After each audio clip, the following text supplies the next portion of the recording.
Bonjour, c'est Lucie, magnétiseuse près de Dijon. Je suis heureuse de vous retrouver dans cette nouvelle vidéo dans laquelle on va parler de votre prédisposition au magnétisme, à la médiumnité, à la voyance, aux capacités énergétiques.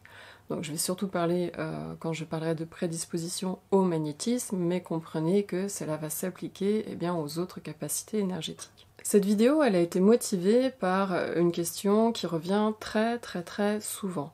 Je le vois donc dans mes stages, je le vois dans vos commentaires, je le vois aussi dans le groupe Facebook. C'est une question qui revient souvent. Et d'ailleurs, c'est pas vraiment une question à proprement parler, c'est un retour d'expérience. Et ce retour, c'est sur le fait d'avoir été voir un médium ou un voyant ou un magnétiseur. Et suite à cette séance, cette personne vous dit que vous avez une prédisposition au magnétisme. Mais comprenez, voilà, ça peut être aussi d'autres capacités. Elle vous dit donc que vous avez une prédisposition, vous ressortez de la consultation ou de la séance en vous disant « Ok, mais maintenant je fais quoi ?» Sachant qu'au cours de cette séance ou de cette consultation, la personne a pu vous dire « Qu'attendez-vous ? Vous avez tout ce qu'il faut en vous, lancez-vous, vous êtes prêt, vous avez tout ce qu'il faut. » Limite, c'est sous-entendu pourquoi est-ce que vous n'êtes pas déjà en train de faire usage de vos capacités. Donc ce genre de retour, je l'ai malheureusement eu assez souvent. Les personnes qui m'ont fait ce retour se trouvent souvent dans une sorte de malaise ou de confusion par rapport à ce qui a été dit, ce qui a été entendu pendant la séance. Donc le but de cette vidéo, c'est d'apporter de la clarté, de vous donner des clés surtout, pour bien comprendre en quoi consiste le fait d'avoir une prédisposition et de vous donner un mode d'emploi tout simplement. Donc on va commencer par la base, c'est quoi avoir une prédisposition ? Tout simplement, c'est avoir une aptitude naturelle dans un domaine ou dans une activité particulière. Et je vais tout de suite prendre un exemple avec la prédisposition à la musique, puisque c'est en vous donnant des exemples, on va dire, sur des choses concrètes physiques, qu'il est plus facile ensuite de transposer ça sur des choses, on va dire, plus subtiles, énergétiques. Donc une personne qui a une prédisposition à la musique, comment ça va se passer concrètement pour elle ? On va s'apercevoir que elle a la capacité de reconnaître facilement les notes, de s'approprier un instrument, on va dire, plus rapidement. Mais la prédisposition, ça veut pas dire que dès la naissance, cette personne va savoir jouer instinctivement d'un instrument. Cette prédisposition va lui permettre simplement d'avoir une courbe de progression plus rapide dans son apprentissage, dans ses études de musique, dans son entraînement, dans son travail pour la musique. Et ce qui va en ressortir, c'est qu'elle va être bien plus douée que la moyenne, forcément, puisqu'elle a une prédisposition. C'est ça aussi que ça implique, c'est que non seulement la ligne, en tout cas la progression dans l'apprentissage est comme accélérée par rapport à une personne qui n'a pas cette prédisposition, et dans le même temps, cette personne, du fait de sa prédisposition, va exprimer une certaine forme de talent, et nous y reviendrons en fin de cette vidéo. Donc ce qu'il faut comprendre, c'est que on peut avoir une prédisposition à la musique, mais cela ne nous dispense pas d'apprendre, d'avoir les connaissances liées à la musique ou liées à l'instrument duquel on va jouer, et ça ne nous dispense pas non plus de s'entraîner, de travailler. Donc même si on n'est pas obligé de savoir le solfège pour jouer de la musique, mais on va devoir travailler son instrument nécessairement si on veut être bon dans cet instrument-là. Et donc maintenant, appliquer ce même raisonnement aux capacités énergétiques. Si vous avez une prédisposition au magnétisme, ça veut dire que vous êtes capable d'apprendre les connaissances et d'apprendre surtout du coup les techniques pour faire mûrir et développer vos capacités, et que vous allez être à terme capable d'exprimer votre savoir-faire, votre compétence magnétique avec un certain degré d'aisance et donc une certaine forme de talent. Mais avoir une prédisposition ne signifie pas que vous êtes déjà censé savoir comment ça fonctionne et comment faire usage de votre magnétisme. Et c'est là du coup qu'on sort de cet état de confusion. Quand on comprend vraiment en quoi consiste le fait d'avoir une prédisposition et ce que ça implique derrière, on va prendre un peu plus conscience que cela ne veut pas donc dire qu'on est de manière innée, donc sans avoir à acquérir des technicités ou d'autres connaissances. Donc une prédisposition ne veut pas donc dire que de manière innée, vous êtes censé savoir comment développer votre magnétisme, comment en faire usage, et d'avoir toutes les notions de connaissances, de théories ou de concepts concernant le magnétisme. Ce qui fait que, et là c'est un constat, donc j'espère que je ne froisserai personne, sinon en tout cas c'est toujours intéressant d'avoir plus de lucidité sur sa pratique et sur la manière dont on exprime les choses. Lorsqu'un médium ou un magnétiseur vous dit « mais qu'attendez-vous ?» vous avez déjà cette prédisposition en vous. Il y a quelque chose de maladroit, puisque ça part aussi de cette mauvaise compréhension que cette prédisposition ne veut pas dire que de manière innée, vous savez comment faire. Et c'est ce qui amène du coup ce flou, ce malaise post-consultation, parce que vous vous dites, mais si j'ai cette prédisposition, pourquoi est-ce que je ne sais pas déjà m'en servir? Pourquoi est-ce que je n'ai pas eu déjà les informations en moi et la capacité à le manifester et à l'exprimer? Et du coup, ça enrichit la confusion d'entendre ce genre de choses en séance, en consultation. Donc, soit le médium ou le magnétiseur vous exprime et vous confirme, vous valide que vous avez bien une prédisposition en magnétisme ou en autre capacité énergétique, c'est une première chose. Mais la deuxième chose, soit ça vient du thérapeute, soit ça vient de vous. Donc soit le thérapeute, il vous dit, je peux vous guider dans l'apprentissage, dans les connaissances nécessaires pour que vous vous appropriez votre prédisposition et que vous la développiez. Soit le thérapeute est honnête et est rationnel et va vous dire écoutez, moi j'ai appris ça de manière intuitive, je ne sais pas exactement vous expliquer comment je fais pour faire ce que je fais, parce que vous verrez, il y a quand même pas mal d'énergéticiens, de médiums ou de voyants qui ne savent pas expliquer la manière dont ils ont réussi à s'approprier leurs capacités. Et c'est là où souvent ils vont vous parler, c'est un don. Donc un don, ça se transmet pas, ça s'enseigne pas, etc. Et donc ça enrichit encore l'état de confusion. Mais quand on connaît, quand on a les bases de connaissance des capacités énergétiques, on sait les expliquer et on comprend les mécanismes et du coup on comprend que c'est applicable à tout le monde et que ça se travaille, etc.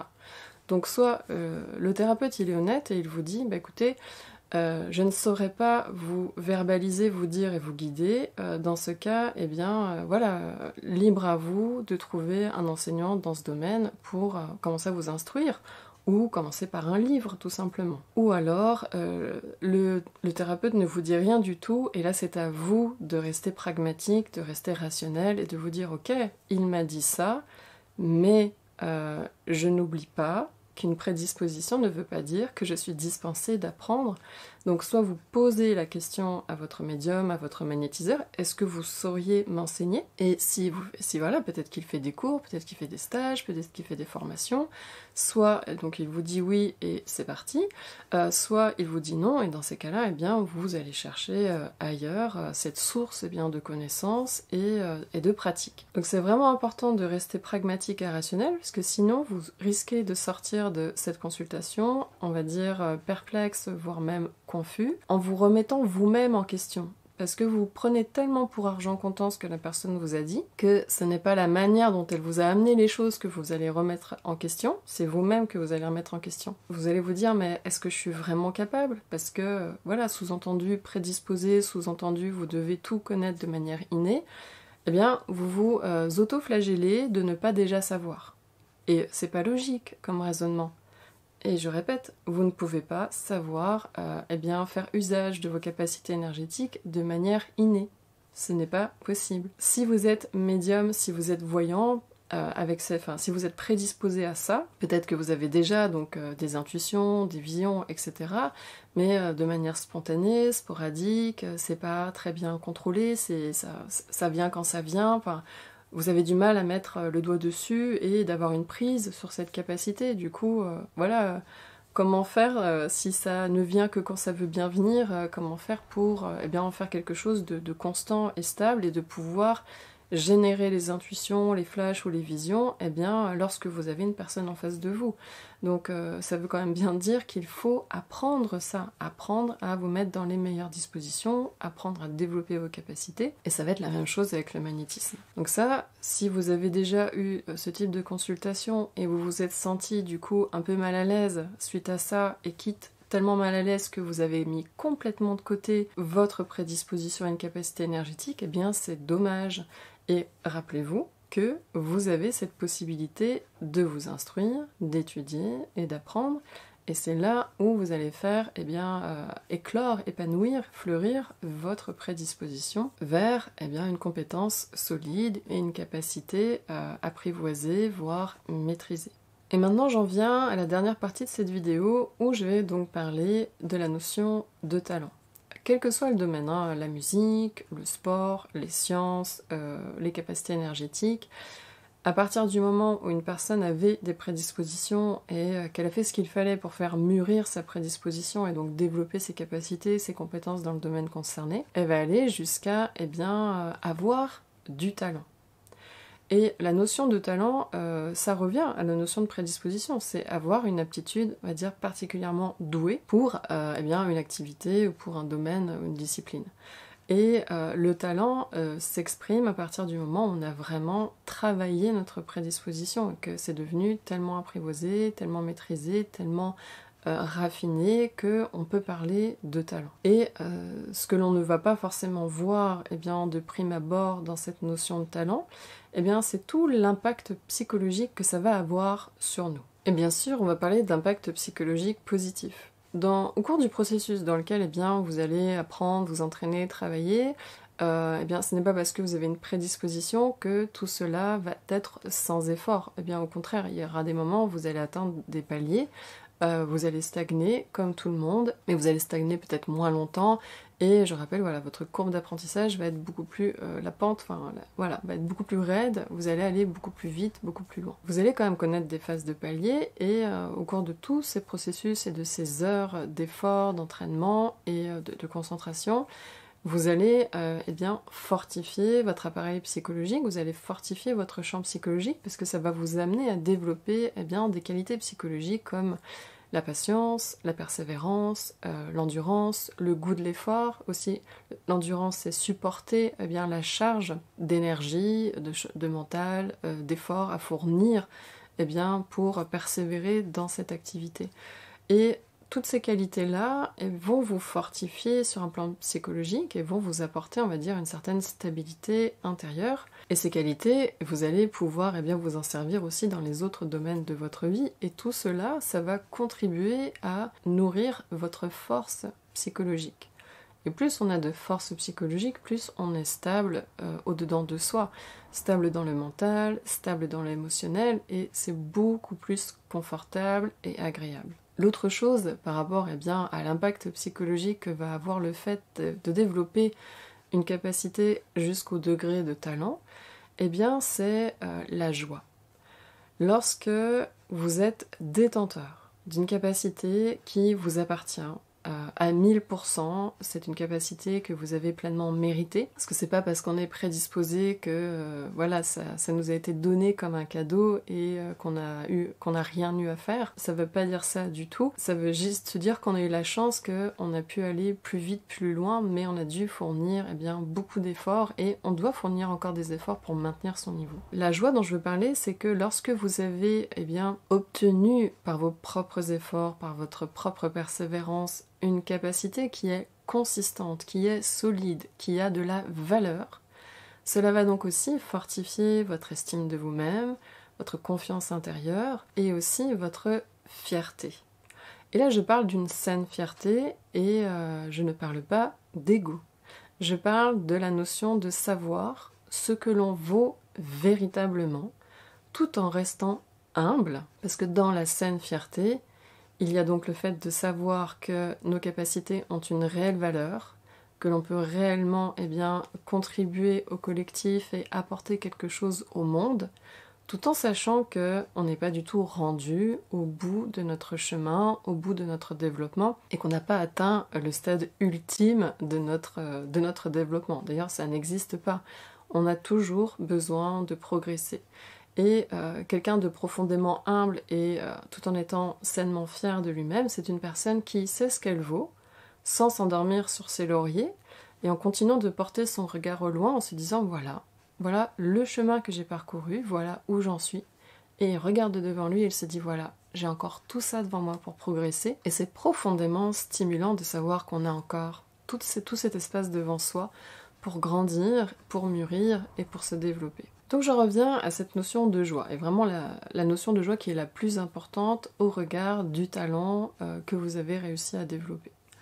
Lorsque vous avez un talent ou une capacité de grande valeur, même si la valeur de cette compétence n'est pas reconnue par le monde entier, ça ce n'est pas nécessaire, vous pouvez savoir de vous-même, en étant rationnel, en étant pragmatique et en étant lucide et honnête, vous pouvez savoir la grandeur de votre capacité, la beauté de votre capacité, la noblesse de votre capacité. Et c'est quelque chose donc qu'on ne peut pas vous enlever, c'est quelque chose que vous pouvez exprimer et exercer quasiment à volonté.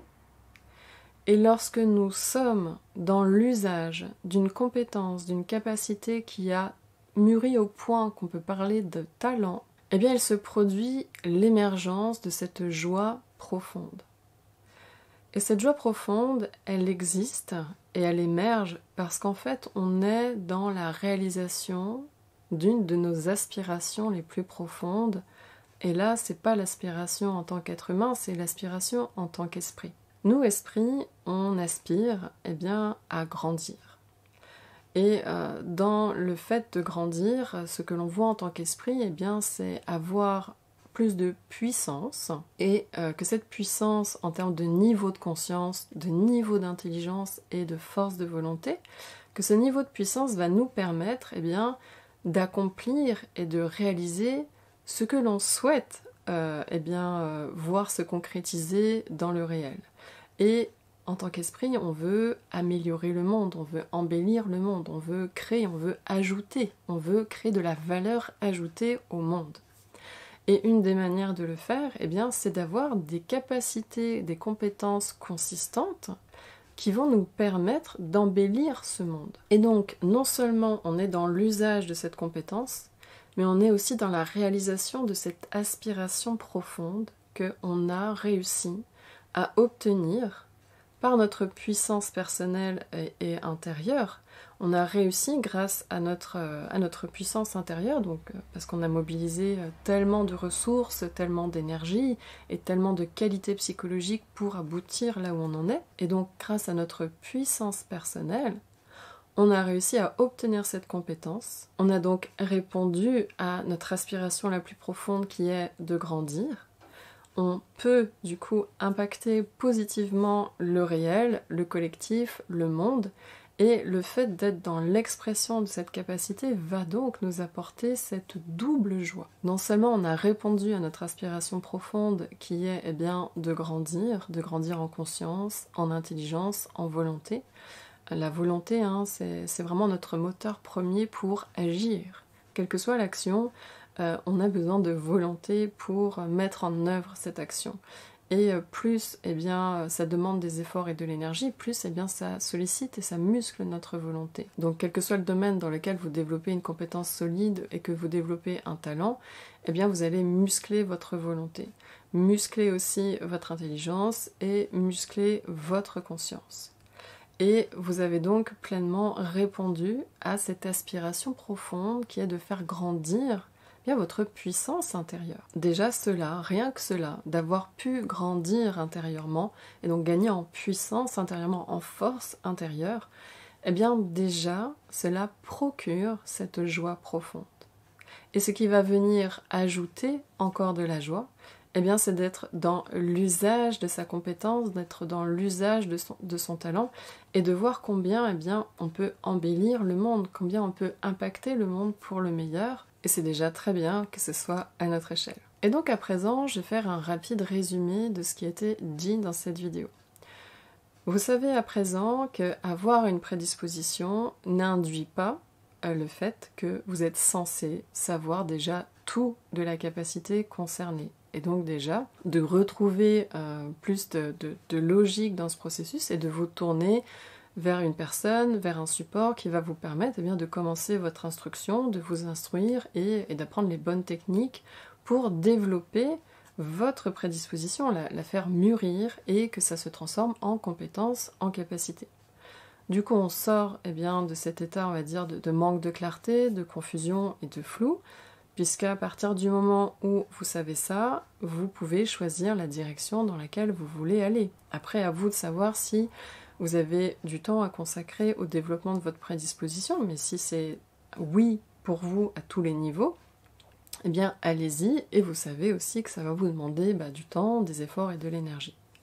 Et une chose qui est importante du coup dans le fait de développer, de faire mûrir sa prédisposition, c'est que si vous êtes prédisposé, vous êtes donc prédisposé à du talent.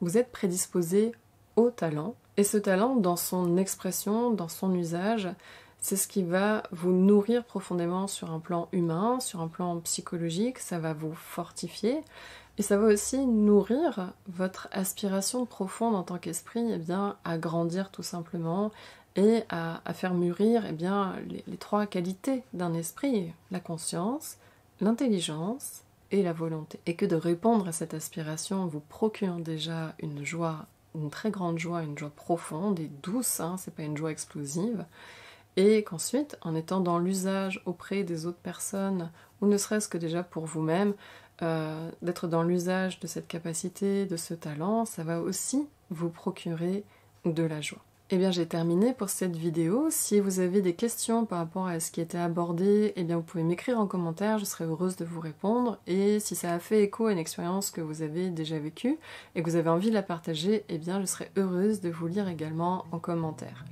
Si vous avez apprécié cette vidéo, je vous remercie de mettre un pouce levé, de la partager, et si ce n'est pas encore fait, vous pouvez vous abonner à ma chaîne afin de ne louper aucune prochaine vidéo. Je vous dis à très bientôt, je vous souhaite un bon développement de vos capacités, de vos compétences énergétiques, et je vous dis à très bientôt dans la prochaine vidéo.